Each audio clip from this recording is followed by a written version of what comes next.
Yippee-ki-yay, mother... I want you to hit me as hard as you can. Come with me if you want to live. Why so serious? Shall we begin? You're listening to the Adventures in Nerding podcast on adventuresinnerding.com. All right, we are kind of live from the Baby's Living Room studio in Salem, Oregon. This is Cory Naught with the Adventures in Nerding podcast, where we walk through with our guest through their adventures in the world of nerding. My guest today is Ken Napzok, member of the popular Schmoes Know Show, co-creator of Force Center, Collider host and producer, and of course he has all his morning drive media stuff. What's up, Ken? Hey, Cory, how you doing, man? Thanks for having me. Man, oh man. It's been a while I've wanted to talk to you. I started listening to Schmoes about 2 years ago. It was the trial of JTE after finding... Oh, it was your first episode in? The first episode in. Wow. Right after I lost my radio gig. And yeah, you guys were there. You lifted me up. Pointed me in another... That's what we do. Pointed me in another creative direction. Now, that's good. I wanted to talk about where you got started in media. Like, what gave you that itch? For me, it started very young. There was always a side to me that took to entertaining, even though I was a tremendously shy kid and tremendously introverted, and I still am, to be clear. But I just early on, I mean, I've mentioned before in some other places, when I was about 3, my dad used to record stories with me on a like a recording reel to reel, and so I just got used to talking into microphones and liking talking into microphones. Not that I'm great at it, not that I don't say a lot, but I took a liking to it, and then I used to record radio shows with boom boxes, taping off of other boom boxes when I was 6th, 7th, 8th grade, and it just kind of was something I took to. And then I remember in 6th grade, one of our assignments was to do a parody commercial, and on video or live in class. And I think I did one live in class. I think it was impossible to do it cheaply for video back then, but I acted out a parody cereal commercial and got laughs, and that was kind of one of those first in front of a live audience going, oh, that's a good feeling. Those girls I can't talk to and those guys that kind of bully me all kind of liked what I was doing, and it just was a good feeling, and kind of grew from there. All right, so was it radio first or wrestling? Wrestling. I was a wrestling fan from early on, so I never was a super athletic kid. I did get into sports and did play some baseball, and probably am a better athlete now than I was when I should have been a good athlete.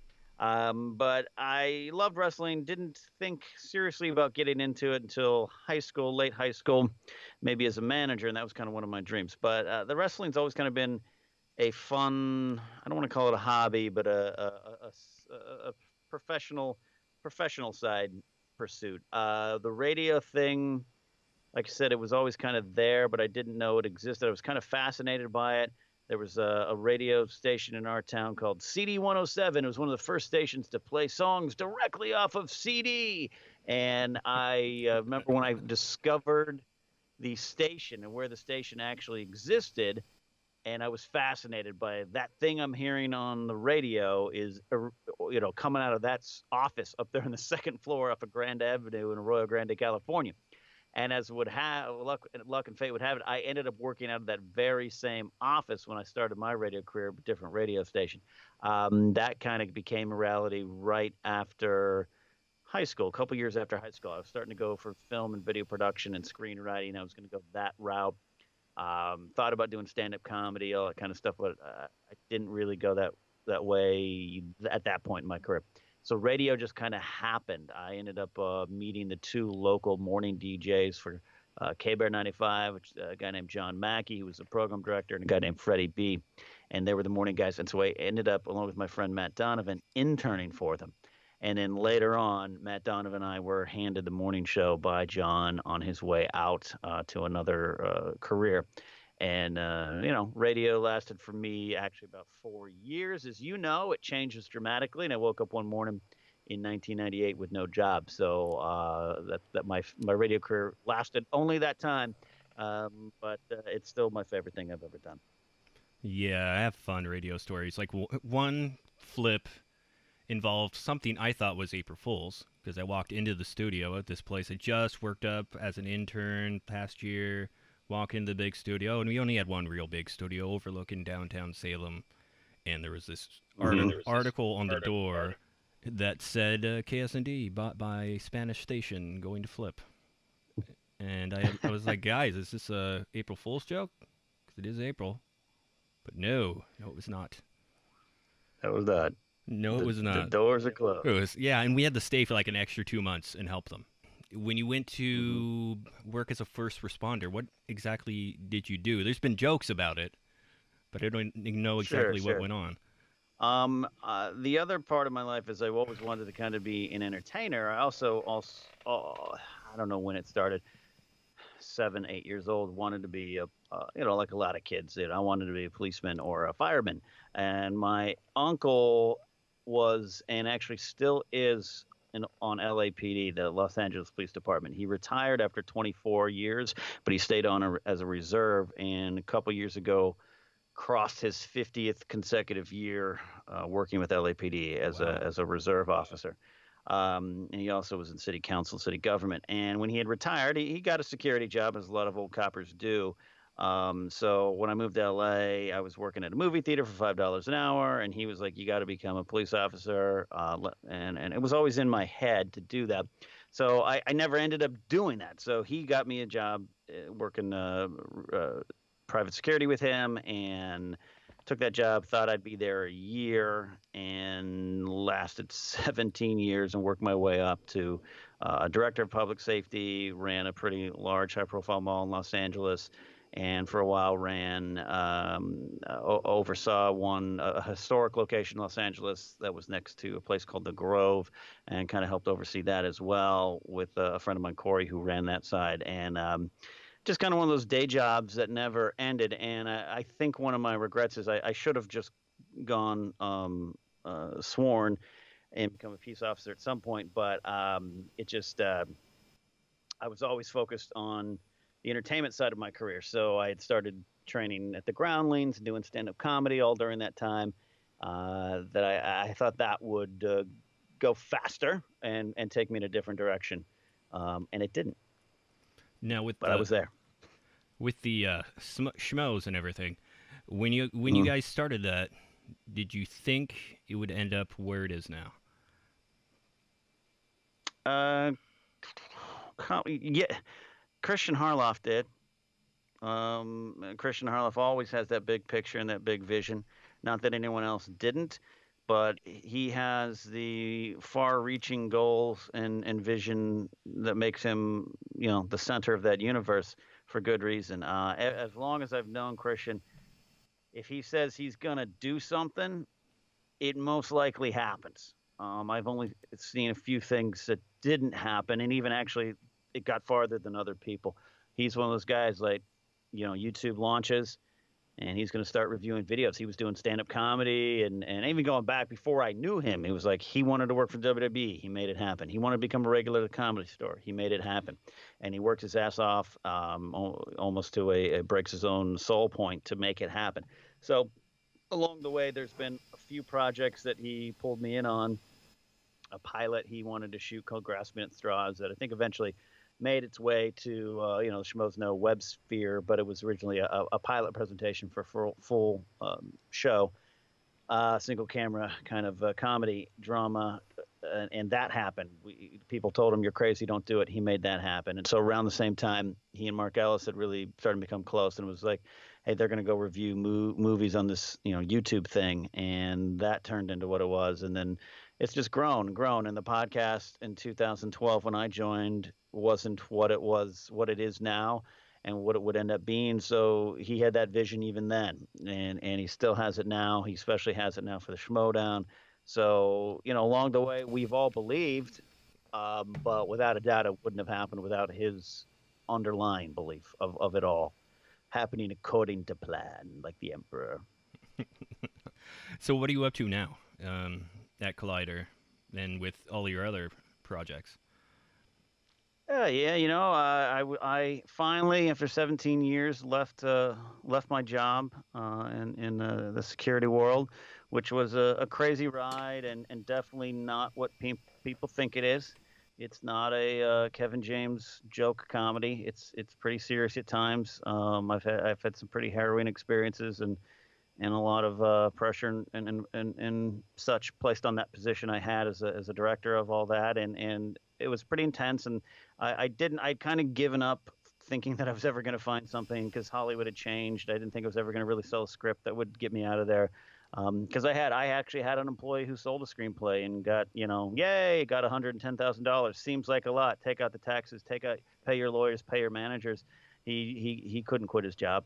So Hollywood is not, what people might think it is on the outside in terms of everyone's going to make it. Everyone's going to get a TV show. So I was happy to stay in that job and work my way up to the top. I was one of the first non-police officers to get my position in that company. And I was kind of mentally, burnt out. There were some serious times. I got in a fight with a guy. He had a knife and a chain, and I had nothing. And it was pretty scary. And it was like, this is not what I moved down here for. Not what I want to do with my life. So I started stepping up a little bit what I was doing outside of it, which was podcasts and writing and producing the Schmoes. And I'd all but given up. I had stopped and was ready to maybe move home as I approached 40 and say, let's try something else. And Screen Junkies, Andy Signore called on the recommendation of Kristian Harloff. And I started working for Screen Junkies, Defy Media. And then an opportunity came up last fall for me to jump off that train and jump onto the Collider train. And that's what I do now. Produce, write. I'm technically the senior writer. So most anything that you see that is scripted or created or developed there, me and Mark Riley and Josh McCouga have had our hands on it. And we've been doing all that and hosting as well, trying to get a little bit more on air. But that's what I'm doing now. A bunch of things. And I have my own pursuits still on the side, obviously with the Napzok Files podcast and the Force Center podcast. And I stopped writing about 6 years ago, but I'm trying to get back into that. All right. So who has better bathrooms, Defy or Complex? It's so funny. It's a push. They're both horrible. They both suffer from this horrible thing. It's so funny. Office bathrooms are a key thing. And when I was, in my other job, I had like my own basically with my staff. It was our own. It was almost like an executive washroom. A man could think. A man could get some good thinking done. Defy is a big company, and it shared at the time the building, the second floor of this building with some other companies, and some of them under the Defy wing, but separate companies as well, and some entirely different. And there was one bathroom on that entire floor for 300 people, and men and women's bathrooms. But you almost had to take a number or make a reservation. I get over to Complex, and the same things happened over there, where it's not as many people, but it's only one bathroom. And it's the little things in life. And it's driving all of us, but particularly Kristian and I, crazy. We're thinking of just getting in an outhouse and putting it in the parking lot. Well, when it's about getting creative and thinking about things, some of the best ways for me to contemplate something is on the toilet. I'm free. There's no one else around to bother me. And I can play the joke through my head. Absolutely. It's where some of the best tweets in the world happen. You know what? We should probably move on to the next thing. From bathrooms? Sure. I can talk about bathrooms all day. You're gonna see some serious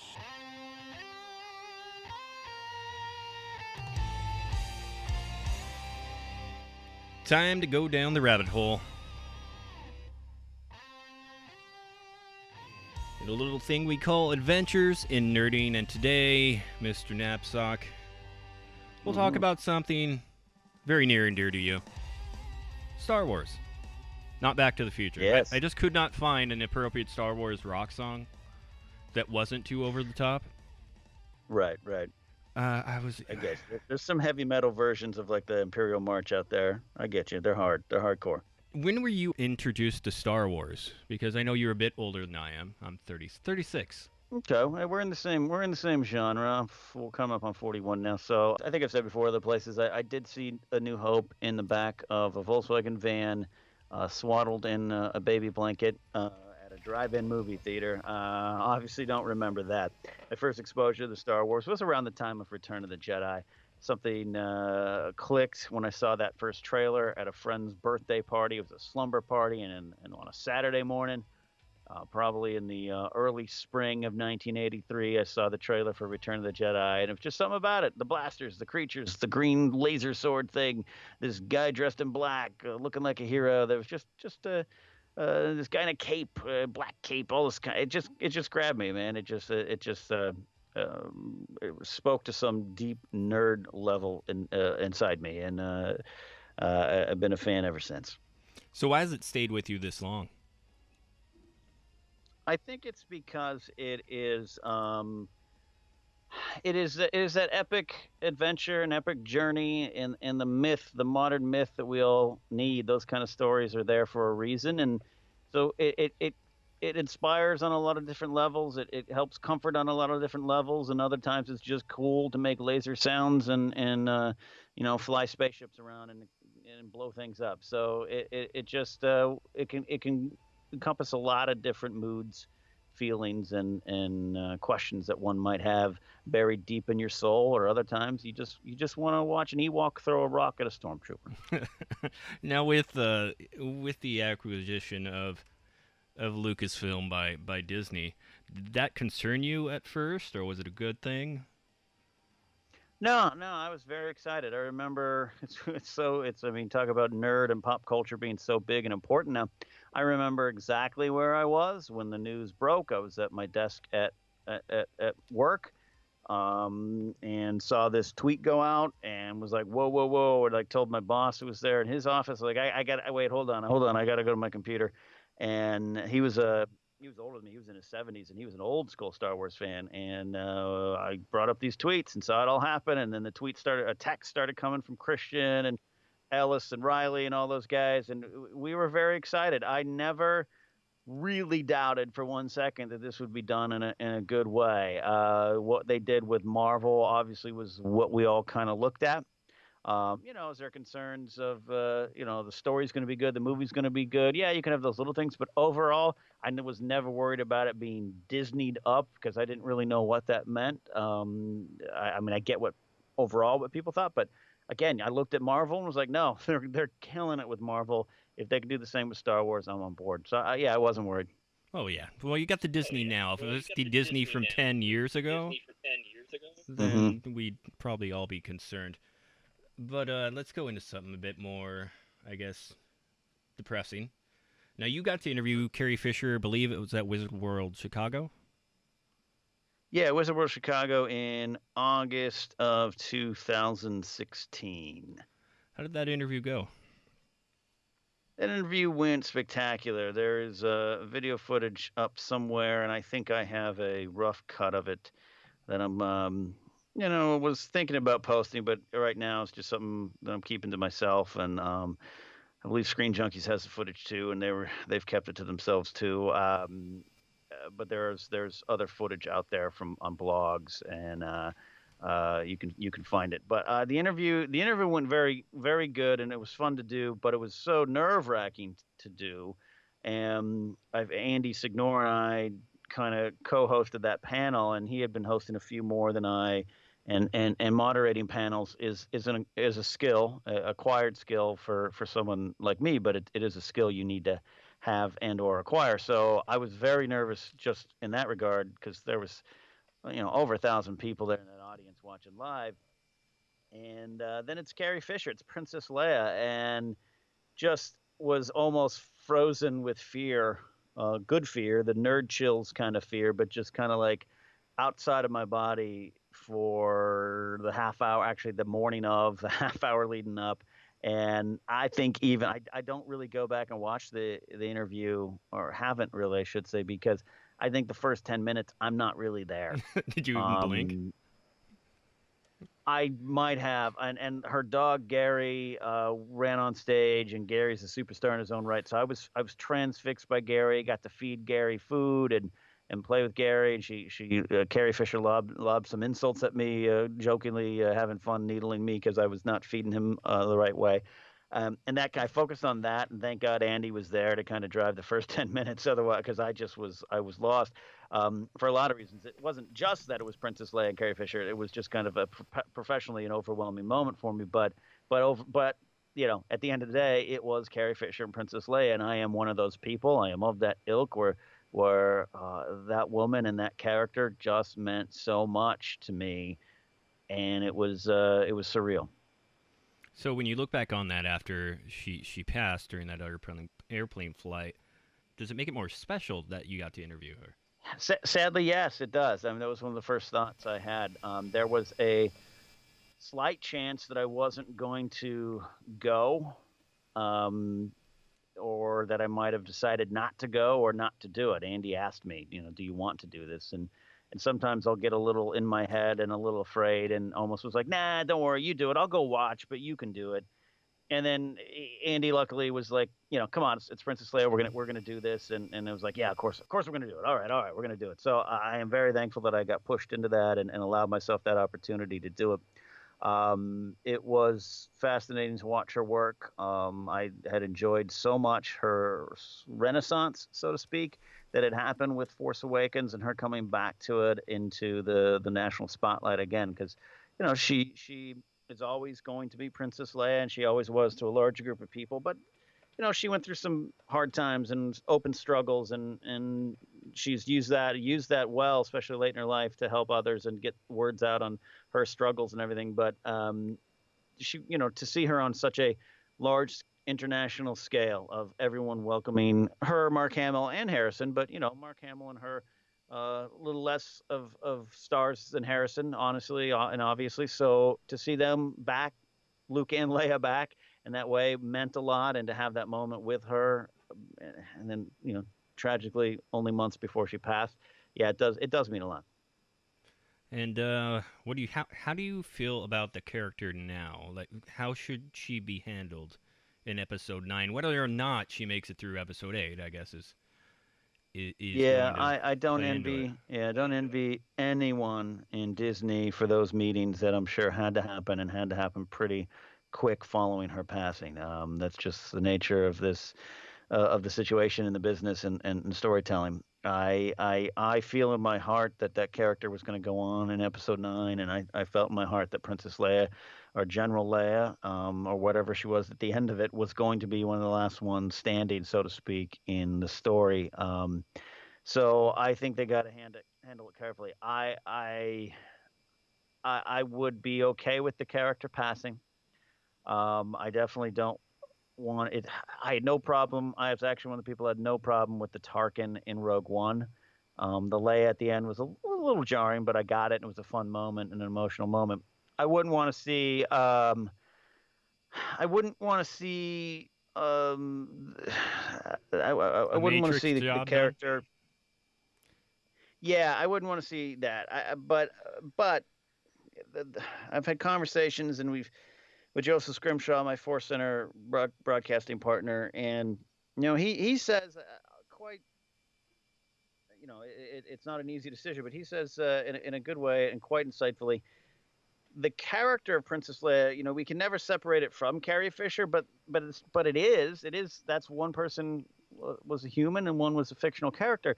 So there's something to the importance of the Princess Leia, General Leia character that we almost owe it to go on if that was the plan.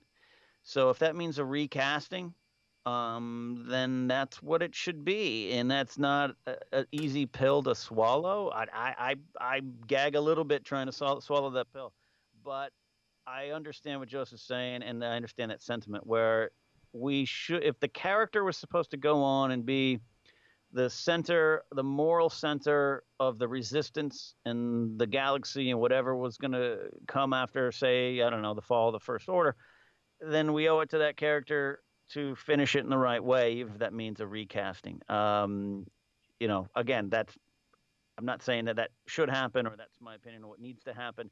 It is. I understand that sentiment. So, yeah, I'm struggling you can hear struggling to answer you because I don't. It's Carrie. It's Carrie. Just like Harrison, and it's not like a recasting a, Alden Ehrenreich and Donald Glover as Han and Lando is something I can easily wrap my brain around. But if Harrison didn't want to come back for Force Awakens, would it be okay if they cast Robert De Niro as Han Solo? It probably wouldn't have been. Would have But this sounded is slightly, amazing. yeah, it is a slightly different situation because it happened mid journey and midstream, so tragic all around. But nothing, of course, nothing more tragic than the loss of her mother, and what it meant for her family and fans and friends. Well, and going forward, you just hope they handle things perfectly. Now, moving on to something completely different. Star Wars and pop culture. Where does it stand now?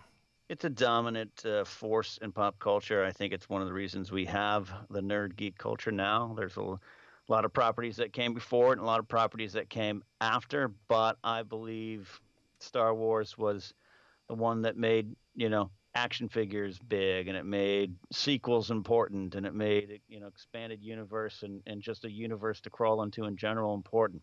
Other things have come and gone, and other things are still here. Obviously, I'm a huge Game of Thrones fan, and that's another big world that's been around for a while.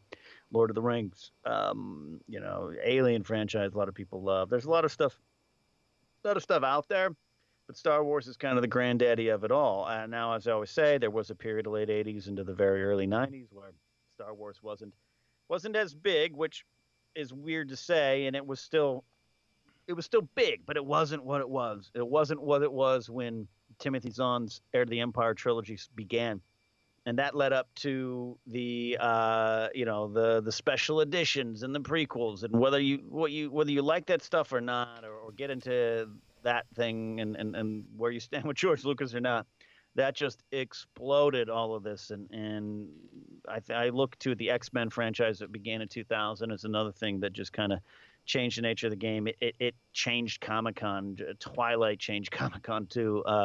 So all the stuff we have now is owed to a lot of those properties, but I think a lot of it can be traced back to Star Wars. I mean, Star Wars was one of the first film franchises to go to San Diego Comic-Con when it was 50 dudes and some conference tables, and they tried to sell A New Hope to everyone back then with some merchandise and posters and preview magazines to get it all set up. So I think it's at its rightful place at the top. It's larger than anyone could have imagined. I don't know when it's ever going to stop. I'm looking around my new room now at all my Funko Pops and Star Wars figures and Lego sets, and it is Star Wars, Star Wars, Star Wars. Will the bubble ever burst? I don't know. There might be a time where I'm not buying Funko Pops anymore or as much. I can see that. But Star Wars, especially now that we're going to have more and more movies, Star Wars will go on for forever. Now, with the prequels, there is a lot of discussion about it. And I understand what George Lucas was trying to do. Just like any painter, you keep trying to improve. And right. you want to add more to something. And I don't understand why some folks are so upset at what he tried to do. Like, a lot of folks are so into the practical side of things, and I guess get really mad that he, fell in love with the green screen at some points of those prequel films. I mean, what do you think? Yeah, as far as the prequels themselves and special editions, there's a ton of them I don't like, which is my right as a fan, just as it is his right as a creator to go back and relook at some of his things and change them the way he felt he wanted to. George is one of the last, auteurs and the last independent filmmakers. And as I've gotten older, I appreciate that more and more as I see more and more conference table made action films and big budget films, which at times Star Wars is. It reminds me that George was just this one man in a flannel shirt with a vision. I cannot deny that I was disappointed with the prequels, especially Phantom Menace in 1999. Definitely spent a lot of time making fun of them. There's a lot in there to make fun of, but at some point I started to discover that I was was putting the prequels on just as much as I was putting on the original trilogy. And there was things that I enjoyed in the prequels. And there was something about that era in the Star Wars storyline that I actually really enjoyed. And the Clone Wars cartoon came along and really kind of helped that. And I liked watching that series. And there was characters I was seeing in it that I was like, oh, cool, it's that guy. And they're the prequel characters. So it's grown and grown. And then I, became friends with Joseph Scrimshaw, who is a defender of the prequels. But I'd heard of those people before, these defenders of the prequels, and I just would roll my eyes because how could you defend a lot of the things that went on in there? But what I liked about Joseph's take was it all the things I've kind of said and more, where it's George's vision. And yes, there's an execution issue with a lot of these. And I like you said, the green screen stuff and the special effects, the reliance on it went against something George himself had said, like in '87 in a documentary from Star Wars to Jedi, where he's like, hey, people fall in love with their special effects or their sets, and they want to put too much of that instead and forget about the story. And I thought, oh, George fell victim to his own, warning. But at the end of the day, there's a lot of things in there that you can pull from them. You can't ignore them. They're here forever. And I am a Star Wars fan that likes to celebrate more than tear down. And I think Star Wars is silly by nature. It is this grand, big myth and epic, but it is also people running around with laser swords and spaceships, and it is kind of silly. And there's a giant space slug and a guy with a mask and a cape. It's like, what is this stuff? Like, if you can't have a little bit of fun with it, I don't think you're getting the full experience as a Star Wars fan. So all that kind of dumped into this big prequel bucket for me, and I appreciate them more, and I want to celebrate the things that are there to celebrate, make fun of, or roll my eyes at the things that cause me to do that, and that's okay as a fan. So that's kind of where my journey to from doubter to prequelist has gone. Love or like the prequels, they are a 12-hour infomercial on how uncomfortable sand can be. Yeah, absolutely, and that's a life lesson we all need as well. It gets everywhere. Well, let's move on.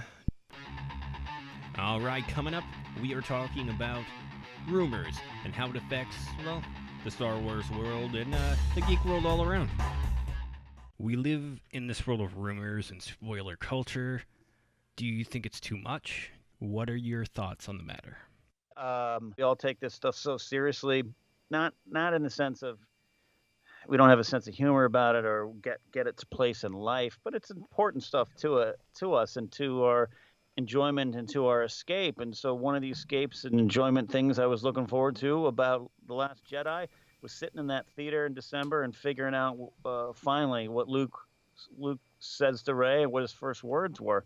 And so to hear that it's out, and Disney almost wanted it to get out because the shareholder meeting, there's no way that wasn't going to get out. It's a little disappointing. Life will go on. I'll be okay. But it got in my craw a little bit. It was one of those particular things. I just as much as I work in the Star Wars media discussion world, I still try to keep those little things for myself as a fan, because otherwise I'm not going to enjoy it a lot. It's like, I love Subway sandwiches, but if I'm making a Subway sandwich every day, I'm gonna grow tired of them. So I don't want to know a lot of these things behind the scenes. I just want to appreciate and celebrate Star Wars and then see it for myself as a fan, and then talk about it as a media discussion professional afterwards. So this one did kind of get me a little bit. Now with rumors, mostly with Disney properties and Marvel. Another thing under the umbrella, they hardly ever get anything negative. But when you look at, let's say, the DCU, where the WB just seems to spring leaks every few days. Yeah, it does. I don't know where that's coming from. It's a weird world now. Like I am totally fine. Obviously, I'm a part of this movie news world. But I'm not comfortable with being part of the movie scoop world, and that's not an indictment on anyone that is. It's not a comment on anyone that is. It is a business unto itself, and a lot of people out there want that information. I just choose not to follow it, go into it as much, because again, I am a commentator. I'm an appreciator. I'm a pundit. So I'm not a scoop journalist or a journalist at all. So I want to see the properties, read the properties, listen to the properties, and then react to them. I don't want to know what's coming out before, but a lot of people do. And I think it's unfortunate. I think some of the stuff, it affects, there's real people working on this stuff, putting a lot into it. And, whereas Disney has the shareholder meeting, a month before Star Wars Celebration, where we're all going to see a lot of this stuff anyways. That's a little bit different than, say, someone from a Disney conference meeting at a conference table, snuck a picture and sold it at a high price to a reporter or something like that. That would be disappointing, because then Disney didn't intend it that way. So I think with DC, I think there's a lot of fire on them, slightly for good reason. The movies aren't working as well, though a lot of people do enjoy them and a lot of people do pay to see them. They're not working as well as the Marvel movies, though. Marvel movies are just this assembly line, to me, this assembly line of 3-act structure superhero stories. And just everyone loves them right now. So it's a little different, and we're more excited to just wait and see what Marvel does versus with DC. I think a lot of people want to hear what's going wrong, and that's maybe the difference. Rumors are weird, and they can be very dangerous, and then people get personal, and then you get all these groups online fighting over each other, fighting over rumors, asking for people's heads to be cut off. It's just a weird road of language and post on various sites that I honestly don't understand. Maybe I'm not from this new era of people who connect via all these social media platforms, but I don't think there is a point in my life that I'll get so upset over a rumor that I would go online and intentionally make people's lives hell because they don't agree with my interpretation of said rumor. Yeah, I have a perspective on all this stuff too. Maybe it's also because I worked for 17 years in an industry where my safety was at risk a lot, and I had to worry about the safety of other people. So to be over here and talk about movie news and rumors and scoops, as a fan, I might get upset because I don't want to know what Luke says yet. But overall, I don't understand a lot of the anger and death threats and all those. It's mind-boggling to me. Can you go over? You don't have to go to the specific death threat. There has been a few, I think, in the past 2 years. Mm-hmm. But what goes through your mind when you hear something like that? Yeah, I think. You're talking about trolling and bullying culture. A lot of it. This doesn't lessen it at all, by the way. But I think a lot of it is people who feel they're in this anonymous space and they're just saying things to kind of say it to get a reaction, because they think it's going to scare or intimidate, or they think it's fun. They think it's fun to tweet, "I'm going to kill you." I don't think. And this taps into my other line of work. You have to take every one of them seriously, because 1 out of 99 times it might be real. But I think 99 times it is just someone effing around. I used to deal with bomb threats. I've been in charge of, I want to say, over 25 to 30 active bomb threats and searches and scenes and command centers. We treated every one of them real. LAPD bomb squad out, the robot out, commanders and captains and lieutenants, and I've evacuated 20,000 people in 5 minutes. I've done all that stuff, but none of them were actual credible threats. None of them contained devices, and that's telling. A lot of people just want to do this. Something's broken inside. They just think it's funny. And so when I see a lot of that stuff, that's where my mind goes to. But you take every one of them seriously. So some of the ones that I've been close to that have been colleagues, and to be clear, most of them female colleagues, because I think there's a certain section of people out there who feel they can go even more intense on the females in our business. And every one of them should be taken seriously. But I also think it's just people, trolling to a extreme degree. It should be taken seriously. Like I said, I'll meet every one of them in the alley behind Collider if they want to, but I don't know. So that's when I hear that, that's where my mind goes to. I just don't take them seriously as people, but the threats themselves are just ridiculous, and I don't know where it comes from. They're broken, man. They're broken. They are the folks that live online. You know, there's a point in life. You know, you do a lot of work online. I do a lot of work online. Yes, I'll type something up. I'll edit a website. I'll put a bit together. I'll write something. But at the end of the day, the computer goes off. You do something else. You watch TV. You play a video game. Some folks, though, they don't leave their computer. And that's sad for them. But for the rest of us, we have to be able to move on. Yeah, there's a disconnect, and this gets into deeper things about technology, and hey, go outside and play for a little bit. And I'm connected to my phone. My whole career's online. So I'll get upset sometimes. I'll be with family or something. I'll check my phone, and they're like, "You're always checking your phone." Well, yeah, my career is online, so I'm monitoring a lot of stuff. But I've gotten better in the last couple of years of disconnecting from it. Yeah, there's just a disconnect. I'm generally well received and have a lot of positive support out there. But every once in a while, someone will send something directly to me about how I look or sound or an opinion, and it's odd. And a lot of them do it out of support. A lot of them are like, "Hey man, you're going bald. You should do this with your hair." Like, well, what the hell are you talking to me about? Like, you don't know me. Like, the self-esteem issues I struggle with, and sometimes when they're called out on it, I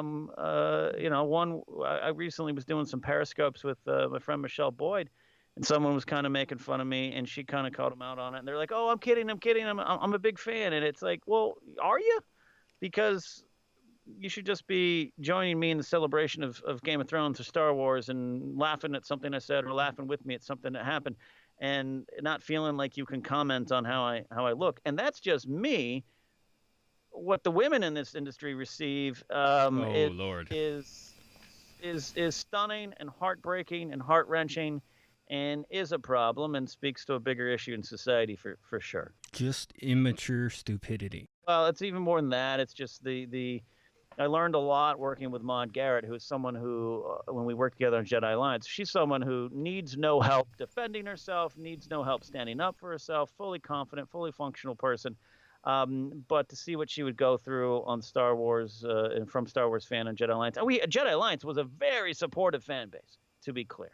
But to watch what a lot of the things, commenting on physical things or this and that they weren't commenting on me, the old fat guy sitting next to her, was disheartening. And so it definitely, it's up to, not up to, she doesn't need any help defending herself, but she deserves me also standing beside her and saying something too.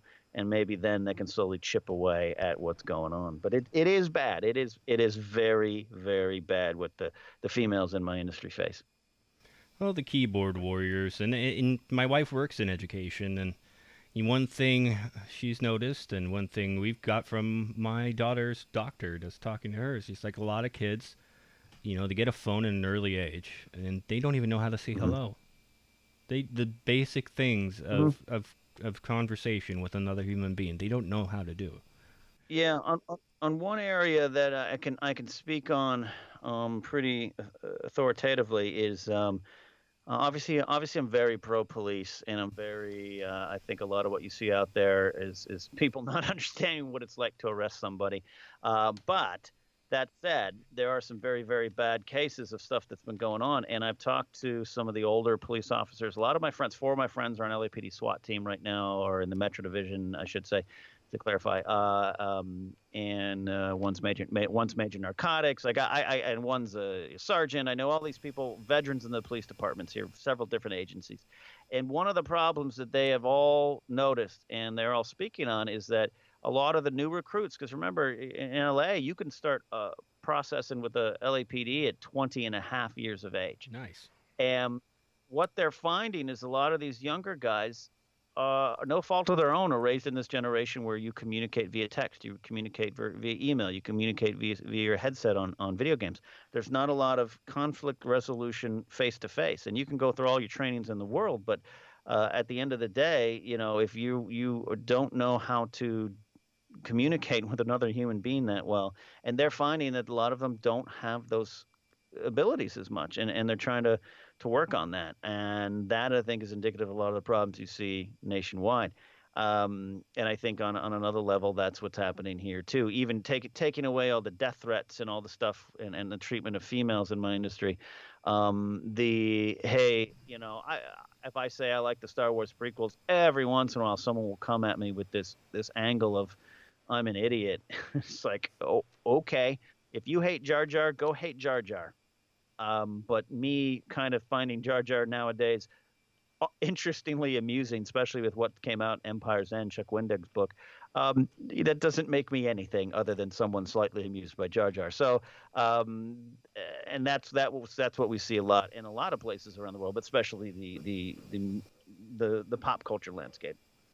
Let's wrap this thing up. Mr. Ken. Can he call you Mr. Ken?